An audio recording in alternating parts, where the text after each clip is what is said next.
Hey everyone, welcome to the Coding Crab. As I told you in the previous video of this section, that we will install Visual Studio in our PC.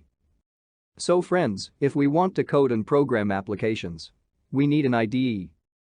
An IDE is simply a software or application where we can write code, compile and debug our applications. And the best choice when working with .NET is Visual Studio from Microsoft. So let's download and install Visual Studio. Open your browser and type Visual Studio Download and click the first link. Here we have different versions like Community, Professional and Enterprise. You are free to use any of them. I will choose Enterprise because you will find all the tools needed to work with this course. You can also read Visual Studio installation instructions here. Alright, so after the download is finished, this installation will run.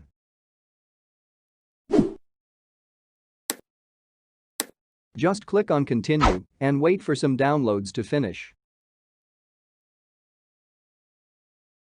So here just select .NET Desktop Development and ASP.NET and Web Development Tools, and that is enough for now. It will create the space required, about 8 GB on your PC.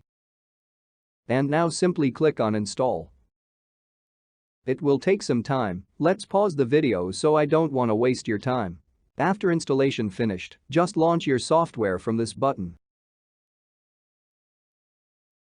You will see this sign in tab from Microsoft. You can sign into your account if you want, or just skip this process.